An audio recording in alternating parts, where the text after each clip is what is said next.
Breaking news చూస్తున్నాం. నిర్మల్లో doctor పై దాడి ఉద్రిక్తతలకు దారితీసింది. సంతోష్ రాజ్ అనే డాక్టర్ పై పలువురు దాడి చేశారు. దీంతో డీఎస్పీ ఆఫీస్ ఎదుట డాక్టర్లు బైఠాయించి ఆందోళనకు దిగారు. ఈ క్రమంలో రోడ్డుకు ఇరువైపులా కిలోమీటర్ మేర వాహనాలు నిలిచిపోయాయి. ట్రాఫిక్ కు తీవ్ర అంతరాయం ఏర్పడింది. ఇక డాక్టర్లకు మద్దతుగా ఆర్య వైశ్య సంఘం నేతలు ఈ నిరసనలో పాల్గొన్నారు. దాడి చేసిన వారిపై కఠిన చర్యలు తీసుకోవాలని డిమాండ్ చేశారు.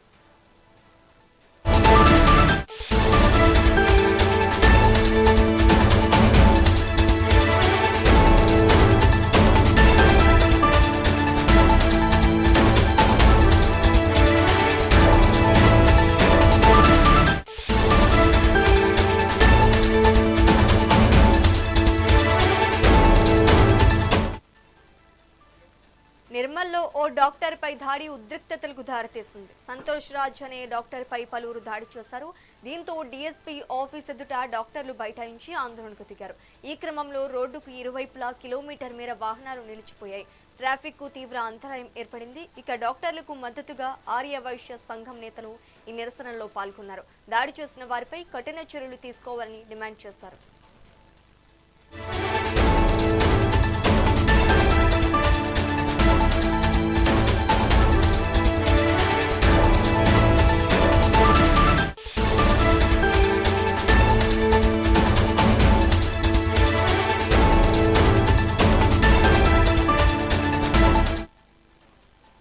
నిర్మల్లో ఓ డాక్టర్ పై దాడి ఉద్రిక్తతలకు దారితీస్తుంది. సంతోష్ రాజ్ అనే డాక్టర్ పై పలువురు దాడి చేశారు. దీంతో డీఎస్పీ ఆఫీస్ ఎదుట డాక్టర్లు బైఠాయించి ఆందోళనకు దిగారు. ఈ క్రమంలో రోడ్డుకు ఇరువైపులా కిలోమీటర్ మేర వాహనాలు నిలిచిపోయాయి. ట్రాఫిక్ కు తీవ్ర అంతరాయం ఏర్పడింది. ఇక ఇదే అంశానికి సంబంధించి మరింత సమాచారం మా ప్రతినిధి నరేష్ అందిస్తారు. నరేష్, చెప్పండి. ఇటు నిర్మల్ పట్టణంలో తీవ్ర ఉద్రిక్తత నెలకొంది. స్థానిక పట్టణంలో ఉన్నటువంటి స్థానిక సాయి బాలాజీ హాస్పిటల్లో డాక్టర్ పై జరిగినటువంటి దాడి ఘటన ఇప్పుడు పెను సంచలనంగా మారింది. చికిత్స బిల్లు విషయంలో తలెత్తినటువంటి వివాదం తిరిగి గాలివాలంగా మారి రోగి బంధువులు డాక్టర్ సంతోష్ రాజ్ పై విచక్షణ రహితంగా దాడికి తెగబడ్డారు. ఈ ఘటనను నిరసిస్తూ పట్టణంలోని ఉన్నటువంటి వైద్యులంతా ఏకమయ్యారు. ఇండియన్ మెడికల్ అసోసియేషన్ ఆధ్వర్యంలో డాక్టర్లు జయశంకర్ చౌరస్తా వద్ద భారీ రాస్తారోకోను నిర్వహించారు. వీరికి మద్దతుగా ఆర్యవైశ్య సంఘం సభ్యులు కూడా రోడ్డుపైకి వచ్చి ఆందోళన చేపట్టారు. డాక్టర్ పై దాడి చేసిన వారిని కఠినంగా శిక్షించాలంటూ, హాస్పిటల్స్ కు రక్షణ కల్పించాలంటూ డిమాండ్ చేస్తూ రాస్తారోకోలు చేపట్టారు. దీనివల్ల సుమారు 2 కిలోమీటర్లకు పైగా వాహనాలు నిలిచిపోయి ట్రాఫిక్ కు పూర్తిగా స్తంభించిపోయింది. అయితే నిర్మల్ పట్టణంలో సాయి బాలాజీ హాస్పిటల్లో ఈ ఘటనకు సంబంధించి ఒక పేషెంట్ చికిత్సకు సంబంధించి బిల్లు చెల్లింపు విషయంలో డాక్టర్ సంతోష్ రాజుకు పేషెంట్ బంధువులకు మధ్య మాటామాట పెరగడంతో ఇది కాస్త ఘర్షణకు దారి తీయడంతో ఆగ్రహానికి గురైనటువంటి బంధువులు డాక్టర్ పై దాడి చేసి తీవ్రంగా గాయపరిచారు. అయితే ఈ వార్త తెలియడంతో డాక్టర్లు విధులు బహిష్కరించి జయశంకర్ చౌరస్తాకు చేరుకోవడంతో డాక్టర్ మురళీధర్ ఆధ్వర్యంలో పెద్ద ఎత్తున నిరసన తెలుపుతున్నారు. విధి నిర్వహణలో ఉన్నటువంటి డాక్టర్ పై ఇలాంటి దాడులు జరగడం అమానుషం అంటూ బాధ్యులను వెంటనే అరెస్ట్ చేసి రిమాండ్ కు తరలించాలని చెప్పేసి డిమాండ్ చేస్తూ ఇటు రాస్తారోకో చేపట్టారు. వీరికి ఆర్యవైశ్య సంఘం కూడా సంఘీభావం ప్రకటించడంతో ఆందోళన ఉధృతమైంది. ఇటు ఆదిలాబాద్ తో పాటు మంచిర్యాల వైపు వెళ్లేటువంటి ప్రధాన రహదారిపై కిలోమీటర్ల మేర ట్రాఫిక్ జామ్ కావడంతో పోలీసులు ఘటనా స్థలానికి చేరుకుని ఆందోళనకారులకు నచ్చజెప్పి ప్రయత్నం చేసి రాస్తారోకోను విరమింపజేశారు. పరిస్థితి ఇంకా ఉద్రిక్త పరిస్థితులకు దారితీస్తున్నటువంటి నేపథ్యంలో ఇటు అల్లరి ముక్కలను చెరగొట్టి ఇటు పోలీసులు ఏదైతే ట్రాఫిక్ ఇబ్బందులను తొలగించారు. అయితే డాక్టర్ పై దాడి చేసిన వారి వివరాలను కూడా పోలీసులు సేకరిస్తున్నారు. కేసు నమోదు చేసుకుని దర్యాప్తు చేస్తున్నారు. Sreeja, right, thank you for the update Naresh.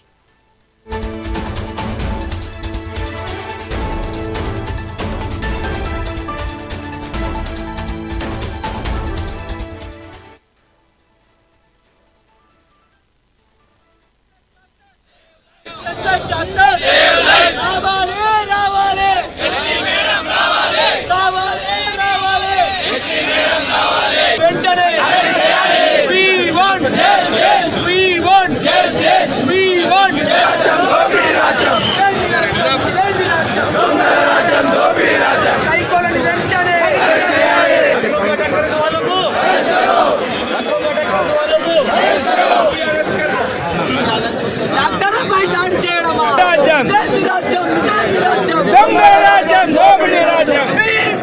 ఈరోజు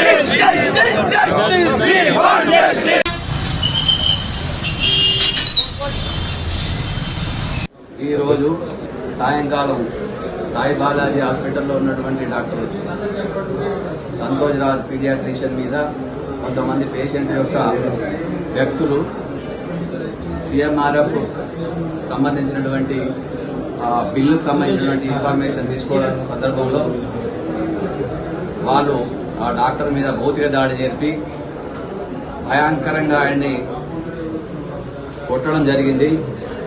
ఎవరైతే ఆ కొట్టడం జరిగిందో అవన్నీ కూడా ఒక ఫోటోలు సీసీ ఫోటోస్ ఉన్నాయి. సో వారి మీద చర్య తీసుకోవాలని ఐఎంఏ తరఫున మేము డిమాండ్ చేస్తున్నాం. ఇలాంటి భౌతిక దాడులు జరగడం మంచిది కాదు. పేషెంట్లకు కూడా ఇది అందరికీ ముందున చికిత్స చేసే వైద్యులకు మనోధైర్యాన్ని కృంగజేస్తుంది. కాబట్టి ఇలాంటి భౌతిక దాడులు ముందు జరగకుండా చట్టపరంగా వారి మీద చర్య తీసుకోవాలని, వాళ్ళందరి మీద తొందరగా స్పందించి సరైనటువంటి చర్యలు తీసుకోవాలని మేము ఐఎంఏ తరఫున డిమాండ్ చేస్తున్నాం. ఈరోజు సాయంకాలం సిరిసిల్ల జిల్లా వేములవాడలో భూగర్భ జలాలను కాపాడాలని బీజేపీ నేతలు కోరారు. స్థానికంగా ఉన్న ఇసుక రీచ్ ను వేరే ప్రాంతాలకు తరలించాలని బీజేపీ నేత పరమేష్ డిమాండ్ చేశారు. ఈ నెల 15న మండలంలో పలు సమస్యలపై ఎంఆర్ఓకు వినతి పత్రం ఇచ్చినట్లు చెప్పారు. ఇప్పటి వరకు ఎంఆర్ఓ స్పందించలేదని ఆరోపించారు. మూలబాగు నుంచి ఇసుక తీయటంతో నీరు అడుగంటిపోతోందన్నారు. దీంతో రైతులు వ్యవసాయానికి నీరు లేక ఇబ్బందులు పడుతున్నారని తెలిపారు. అమ్మాజిపేట మూలవాగు పరిసర ప్రాంతం నుండి గత సంవత్సర కాలంగా ఇసుక రవాణా అనుమతులు అనేది మన రెవెన్యూ అధికారులు ఇవ్వడం జరుగుతుంది.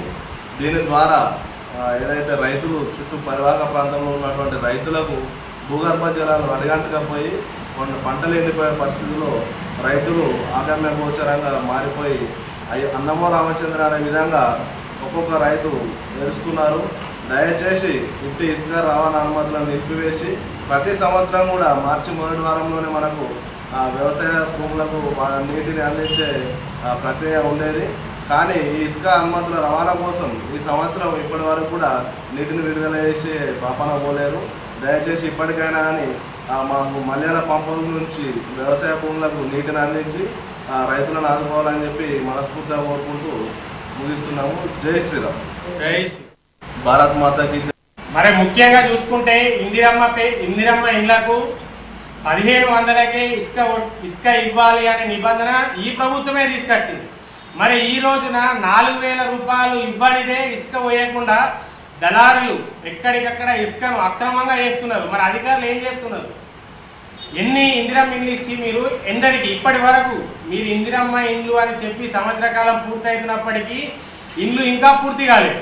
అయినప్పటికీ మీరు ఇసుక పేరుతోటి సంవత్సర కాలం నుంచి ఎన్ని క్యూబిక్ మీటర్లు ఇసుక తీసి ఈ ఇసుక ఎక్కడికి పోతున్నది? ఖచ్చితంగా అధికారులు దీనికి సమాధానం చెప్పాల్సిందే. సమాధానం చెప్పకపోతే భారతీయ జనతా పార్టీ ఆధ్వర్యంలో రానున్న రోజుల్లో పెద్ద ఎత్తున ధర్నా కార్యక్రమాలు జరుగుతాయి. ఇకనైనా అధికారులు సోయి తెచ్చుకొని దానిపైన జరుగుతున్నటువంటి అక్రమాలని ఎక్కడికక్కడ మీరు చేయాల్సిందిగా మేము డిమాండ్ చేస్తాం. ఛత్తీస్గఢ్లోని బస్తర్ రేంజ్ పరిధిలో మావోయిస్టులకు ఎదురుదెబ్బ తగిలింది. కాంకేర్ జిల్లాలో గత 2 రోజులుగా 6 మావోయిస్టులు లొంగిపోయారు.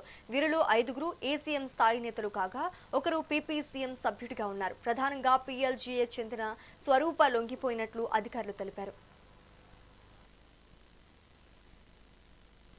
सीपी मोदी संगठन की Dandakaranya special zone committee member Paparao का दिनांक 25 मार्च 2026 को पुनर्वास करने के पश्चात बस्तर संभाग के अंतर्गत मोदी संगठन का टॉप लेवल लीडरशिप पूर्ण रूप से समाप्त हो चुकी है।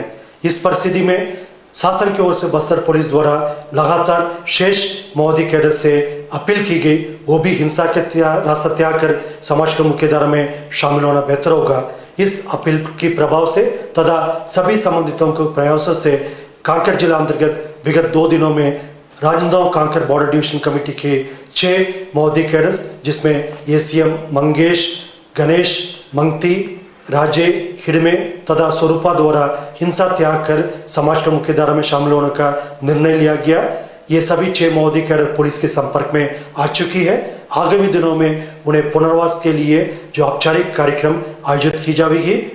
इस परिस्थिति में पुनः हम शेष अन्य जो मोदी कैडर से अपील को दोहराना चाहते हैं, उनके पास समय बहुत कम बचा है। इस समय में सही निर्णय लेते हुए वो भी हिंसा का रास्ता त्याग कर समाज की मुख्यधारा में शामिल होना उचित होगा। नहीं तो हमारा एक संकल्प है बस्तर संभाग के अंतर्गत नक्सल गतिविधि को पूर्ण रूप से समाप्त करने का। इस संकल्प के तहत हमारा सभी प्रकार का कानूनी कार्रवाई लगातार जारी रहेगा। इसलिए पुनः हम इस अपील को दोहराते हैं शेष महोदय कैडर उत्तर बस्तर इलाका में, दक्षिण बस्तर इलाका में और संपूर्ण बस्तर संभाग के अंतर्गत उनके पास बहुत सीमित समय ही बचा है। इस समय में सही निर्णय लेकर वो भी मुख्यधारा में शामिल होना उचित और बेहतर होगा। తిరుమల శ్రీవారిని జనసేన ఎమ్మెల్సీ హరిప్రసాద్ దర్శించుకున్నారు. ఈ సందర్భంగా విచ్చేసిన ఆయనకు జనసేన నేతలు ఘనంగా స్వాగతం పలికారు. ఇక ఇటీవల జరిగిన పార్టీ నేతల భేటీపై వివరించారు. ప్రతి నియోజకవర్గంలో జరుగుతున్న అభివృద్ధి పనులపై పవన్ ఆరా తీసినట్లు చెప్పారు. అలాగే ప్రజలకు నిస్వార్థంగా సేవ చేయాలని దిశానిర్దేశం చేస్తారని తెలిపారు.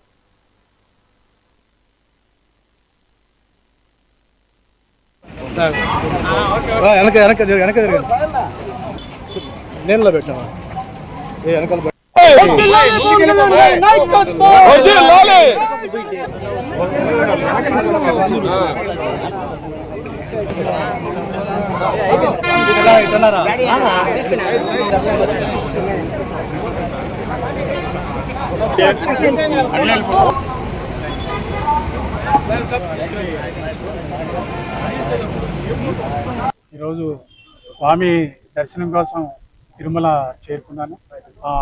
నాయకులు, సోదరిమణులు, మా జన సైనికులు ఈ రోజునంతా ఆత్మీయంగా ఆలింగనం చేసుకొని స్వాగతం పలికారు. వారందరికీ పేరు పేరున కృతజ్ఞతలు తెలియజేస్తున్నాను. ఆంధ్ర ప్రజలతో పాటు దేశం సుభిక్షంగా ఉండాలని జనసేన నాయకులు, మా ప్రీతమ నాయకుడు శ్రీ పవన్ కళ్యాణ్ గారిపై ఆ స్వామివారి కటాక్షం నిరంతరం ఉండాలని మనసారా కోరుకుంటున్నాను. విజయవాడలో జేఎల్పీ సమావేశం, ఆ సమావేశంలో పార్లమెంట్ సభ్యులు, శాసనమండలి సభ్యులు కూడా ఉన్నారు. చాలా ముఖ్యమైన విషయాల మీద ఆ రోజు చర్చ జరిగింది. డీలిమిటేషన్, రాబోయే పంచాయతీ ఎలక్షన్లు, అదేవిధంగా జనసేన శాసనసభ్యులు ప్రాతినిధ్యం వహిస్తున్న నియోజకవర్గాల్లో అభివృద్ధి పనులు ఏ విధంగా ఉన్నాయి, ఇంకా ఏమేం చేయాలి, ప్రజలు ఏమి కోరుకుంటున్నారు, ఇవన్నీ పవన్ కళ్యాణ్ గారు ప్రతి ఒక్క శాసనసభ్యుల నుంచి సమాచారం తీసుకున్నారు. వారికి దిశానిర్దేశం చేశారు. దాంతోపాటు నియోజకవర్గం ప్రజలకి రీచ్ అవుట్ అవ్వాలి అనే ఒక విషయాన్ని ఆయన గుర్తు చేశారు. ఎలక్షన్ ముందు ఏదైతే ప్రజల మధ్య తిరుగుతూ వివిధ వర్గాల వారిని కలుస్తూ ఓట్లు మనం అడిగామో, అదే రీతిలో ఇప్పుడు కూడా మనం వారి దగ్గరికి వెళ్ళి వారికి ఏ అవసరాలు ఉన్నాయి, వారు ఏమనుకుంటున్నారు, ఏమి కోరుకుంటున్నారని తెలుసుకోవాలి. వారి సమస్యలు పరిష్కారానికి కృషి చేయాలి. అవి పరిష్కారానికి కొంత ఇబ్బందికరంగా ఉన్నప్పటికీ ఆ ఇబ్బందులు వారికి తెలియజేస్తే వాళ్ళు ప్రజలు సహృదయతో అర్థం చేసుకుంటారు. ఉమ్మడి వరంగల్ జిల్లాలో చికెన్ ధరలు ఆకాశాన్ని అంటుతున్నాయి. దీంతో షాపులు వెలవెలబోతున్నాయి. కిలో చికెన్ ధర 280 నుంచి 350 దాటుతుండటంతో సామాన్యులు కొనలేని పరిస్థితి నెలకొంది. ఎండ తీవ్రత కారణంగా ఉష్ణోగ్రతలు 40 డిగ్రీలు దాటుతున్నాయి. ఈ నేపథ్యంలో కోళ్ల ఫారాల్లో వేడి తట్టుకోలేక కోళ్లు చనిపోతున్నాయి. ఈ క్రమంలో కోళ్ల సప్లై తగ్గిపోయింది. ఇక షాపుల్లో కూలర్లు, ఫ్యాన్లు పెట్టినా కోళ్లను కాపాడుకోవటం కష్టమవుతోంది. ఇక దీనిపై మరింత సమాచారం మా ప్రతినిధి కృష్ణ అందిస్తారు. ఇప్పుడు చూసినట్టయితే గడ్డుకాలం చెప్పుకోవచ్చు. ఎందుకంటే సాధారణంగా పెళ్లిళ్ళు ఉన్నప్పుడు కానీ, పండగలప్పుడు కానీ కోళ్ళ రేట్లు పెరుగుతుంటాయి. లేకుంటే కోళ్ళకు జబ్బులు వచ్చినప్పుడు కానీ షార్టేజ్ ఏర్పడి కోళ్ళ రేట్లు పెరుగుతాయి. కానీ ఇప్పుడు ఏకంగా 150 రూపాయలు, 200 రూపాయలు ఉండవలసిన కోళ్ళ ధర 300, 350 చేరింది. ఎందుకు చేరిందో మనం వీళ్ళని అడిగి తెలుసుకున్నాం. ఎందుకు చేరింది రేటు ఇంతకన్నా? ఫస్ట్ ఆఫ్ ఆల్ మనకు 200 రూపాయలు కేజీ పడేది చికెన్, ఓకేనా. అయితే ఇప్పుడు డైరెక్ట్ మనకు 350 రూపాయలు, 360 రూపాయల దాకా పెరిగింది చికెన్ రేట్. దీనివల్ల అంతా గిరాక్ మనకు అంతా తగ్గిపోయింది. ఫస్ట్ నుంచి షాపులన్నీ బంద్ చేద్దామని కోరుకుంటున్నాం, అన్ని షాపులు కలిసి. ఈ కంపెనీ వాళ్ళతో మనకు రేట్లు తగ్గించేయండి అని ప్రయత్నం ఉన్నది. ఏంటంటే గిరాక్ మనకు కూడా ఉండలేదు, ఏం కూడా ఇంకా మనకు మార్జిన్ ఇచ్చేది కంప్లీట్ తగ్గిపోయింది. ఇట్లా ఉంటే మనకు నడిచే పరిస్థితి లేదు. దయచేసి మీరు అందరు రేట్లు తగ్గియండి. అంటే 150 రూపాయలు ఉండవలసిన కోడి ధర ఈరోజు 350 కావడం కారణం? ఇది చెప్పాలనుకుంటే ఇది పౌల్ట్రీ రంగంలో చాలా వరకు కోళ్ళు షార్టేజ్ అయ్యి ఈ ఎండల తీవ్రత వల్ల వినియోగదారులు చాలా వరకు ఇబ్బంది పడుతున్నారు. ఇంత 350, 360 రూపాయల రేట్లు పెరిగేసరికి చాలా ఇబ్బందుల్లో ఉన్నారు వినియోగదారులు. దీన్ని అమ్మడం కూడా చాలా కష్టం అవుతుంది. ఇంకోటి ఏంటిదంటే సైజులు లేక మార్కెట్లో రేట్లు పెంచడం వల్ల చాలా ఇబ్బందికరంగా అనుకుంటున్నాం. అయితే ఈ విషయంలో చాలా సహకరించాలని కోరుతా ఉన్నాను. అశోక చికెన్ సెంటర్ గత 14 సంవత్సరాల నుంచి రన్ చేస్తున్నాను. ఇప్పుడు కార్పొరేట్ సంస్థలు కొంచెం మార్జిన్ తక్కువ ఇవ్వడం వల్ల వ్యాపారులందరూ కూడా తీవ్ర నష్టం కలుగుతుంది. దానివల్ల మిగతా చిన్న చిన్న బిజినెస్ చేసే వాళ్ళు కూడా చేయలేని పరిస్థితి వస్తుంది. ఈ ఖర్చులు బాగా పెరిగిపోయినాయి. దీనివల్ల రోజువారీ వాళ్ళ జీతాలు ఈ కిరాయిలు కట్టలేక చాలామంది ఇబ్బంది పడుతున్నారు. అందులో మేము కూడా బాగా ఇబ్బంది పడుతున్నాం. కంపెనీలు కార్పొరేట్ సంస్థలు ఏమైనా మార్జిన్ ఎక్కువ ఇస్తే మేము మిగతా వ్యాపారులకు కానీ మా చిన్న చిన్న షాపుల వాళ్ళు కానీ కొంచెం ఎక్కువ బెనిఫిట్ ఉండేటట్టు మంచిగా ఉంటుందని మా అభిప్రాయం. ఇది ఇలాగే కొనసాగించాలని మేము కోరుకుంటున్నాము. అలాగే ఈ కార్పొరేట్ సంస్థలన్నీ కూడా ఒక యూనియన్గా ఏర్పడి వాళ్ళందరూ కూడా ఒక్కటే మార్జిన్ తగ్గించి ఇస్తున్నారు, ఒక యూనిటీపై ఉన్నారు. కాకపోతే ఇప్పుడు మన వరంగల్ డిస్టిక్లో ఎవరు కూడా యూనియన్ లేదు. ఇక్కడ అందరూ కూడా ఎవరి దారిన వాళ్ళు అమ్ముతున్నారు, ఎవరి ఇష్టారాజ్యంగా నడుస్తున్నది. ఒక యూనిటీ ఉంటే దాని ప్రకారం యూనియన్ ప్రెసిడెంట్ లీడర్ అయినా మాకు అనౌన్స్మెంట్ ఇంతవరకు ఎటువంటి అనౌన్స్మెంట్ ఇవ్వలేదు. మరి ఏప్రిల్ 1 నుంచి వెళ్ళి బంద్ అని అంటున్నారు. అది వేరే డిస్టిక్లలో నడుస్తుందేమో కానీ మన తెలంగాణ మన వరంగల్ ఉమ్మడి వరంగల్ డిస్టిక్లో ఎటువంటి అనౌన్స్మెంట్ అయితే ఇంతవరకు ఎవరు ఇవ్వలేదు. మా యూనియన్ ప్రెసిడెంట్ కానీ ఎవరు కూడా మాకు ఇంతవరకు ఎటువంటి అనౌన్స్మెంట్ మాకు ఇవ్వలేదు. కాబట్టి మేము అనౌన్స్మెంట్ కోసం ఎదురు చూస్తున్నాం. Thank you. 180 నుంచి 200 రూపాయలు అమ్మే చికెన్ 340, 350 రూపాయలు అయితే కదా కష్టం అవుతుంది, మనకి ఇబ్బంది అవుతుంది. కస్టమర్లు వచ్చినా కూడా రివర్స్ వెళ్ళిపోతాను. 350 రూపాయలు ఏంది, 400, 500, 600 చేస్తే మటనే వస్తుంది. ఇది 400 చికెన్ పెట్టుడని ఇబ్బందిగా వెళ్ళిపోతాను. మాకు ప్రాబ్లం అవుతుంది.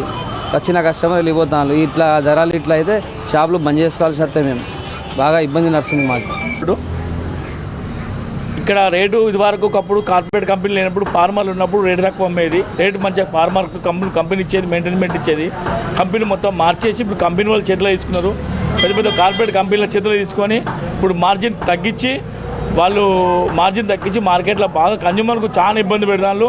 ప్లస్ చికెన్ సెంటర్లకు చాలా ఇబ్బంది పెడతారు. కన్జ్యూమర్లు చాలా ఇబ్బంది పెట్టుండో మార్కెట్లో చికెన్ సెంటర్లకు ఈ చిన్న రిటైల్ దారులకు చాలా ఇబ్బంది అవుతుంది. ఈ మార్కెట్లో ఇప్పుడు మాకు డబ్బులు కూడా మార్కెట్లో క్యాష్ అండ్ క్యారీ అని చేసింది సార్. ఈ మార్జిన్ తగ్గియాలి, మార్జిన్ పెంచాలని చెప్పి మేము ఆలోచిస్తున్నాం. అందుకే మేము 1వ తారీఖు నుంచి షాపులు బంద్ చేయాలని మేము కోరుకుంటున్నాం. అప్పుడు మార్కెట్లకు మార్జిన్ ఇచ్చేది, ఇప్పుడు మార్జిన్ ఇస్తలేరు సార్. కార్పొరేట్ కంపెనీ వాళ్ళు ఒక చేతిలో పెట్టుకొని మార్జిన్ ఇస్తలేరు సార్.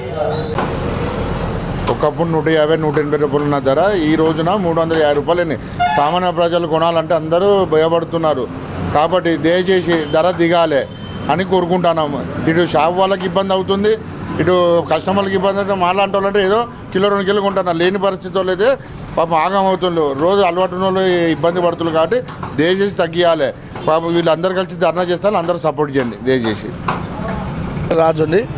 చికెన్ రేట్లు రోజు రోజుకు బాగా పెరుగుతున్నాయండి. సాధారణ ప్రజలు తినాలన్నా కూడా ఇబ్బంది అవుతున్నది. ఈ 1 తారీఖు నుంచి బంద్ అని చెప్తున్నారు వీళ్ళు. సరే బంద్ పెట్టుకోవడం కానీ మాలాంటి సాధారణ ప్రజలు చికెన్ తినాలంటే ఇలా ఇప్పుడు 150, 200 రూపాయలు ఉంటుంది. వీటి మటన్ రేటు 900 ఉంది. ఈ చికెన్ రేటు తక్కువ ఉందనే జనాలు తినేది. ఇలాంటి చికెన్ రేట్ను 300, 350 ఇలా పెంచుకుంటూ పోతే సాధారణ ప్రజలకు చాలా ఇబ్బంది అవుతుంది. దీనివల్ల మీరు ఈ గవర్నమెంట్ ఎలా చర్య తీసుకుంటుందో ఒకసారి మాట్లాడండి. ఎందుకంటే ఈ షాపులు కూడా మాకు ఇబ్బంది బాగా అవుతుంది. చాలా వరకు సాధారణ ప్రజలకు ఈ చికెన్ అందలేకపోతుంది. దాన్ని ఏది ఈ కొద్ది రోజులు అయితే ఇక కోడి చూసుకొని తినాల్సి వస్తే రోజులు వచ్చేది అని చెప్తున్నాను. మా చింతల్ చికెను ఒకప్పుడు 150, 120, 150 రూపాయలు, 180 రూపాయలు కేజీ ఉండే. అప్పుడు ప్రతి మనిషి మధ్యతరగతి వ్యక్తి కూడా కొనాల తినాలన్నా కానీ వీలు పడేది. ఇప్పుడు కిలో 300, 350 అయింది కేజీ. ఇప్పుడు సామాన్య ప్రజలకు బాగా ఇబ్బందిగా ఉన్నది. ఇట్లా కావడం వల్ల వాళ్ళు పొద్దున్న దాకా కష్టం చేస్తే ఒక మనిషికి 500 కూలి వస్తుంది. వాళ్ళు ఇప్పుడు 500 కూలి పని చేసేటోళ్ళు కిలో చికెన్ 350 కొనాలంటే వాళ్ళు ఇంట్లో పోషించుకోలేని పరిస్థితి అవుతుంది. కాబట్టి దయచేసి ఇది ఆలోచించుకొని చికెన్ ధరలు యథావిధిగా పాత ధరలకే ఉండేటట్టు ఉండాలి. మనమే అది. ఇంతకుముందు చికెన్ 150 రూపాయలు ఉండే, ఇప్పుడు 300 దాకా పెరిగింది. రోజు రోజు విపరీతంగా పెరుగుతుంది. ఎండాకాలమైన రేటు తగ్గాలి కానీ ఇంకా పెరుగుతుంది. చికెన్ వల్ల చాలా ఇబ్బంది. మేడారం ఆ తర్వాత రంజాన్ పండుగ రావడం వల్ల పౌల్ట్రీ ఫామ్లో కోళ్ళు షార్ట్ అయ్యాయని, దానివల్లనే రేట్లు పెరిగినాయని చెప్పేసి కోళ్ళ షాపు నిర్వాహకులు చెప్తున్నారు. కెమెరా పర్సన్ ప్రభాకర్తో కృష్ణ, మెగా 9 టీవీ, వరంగల్.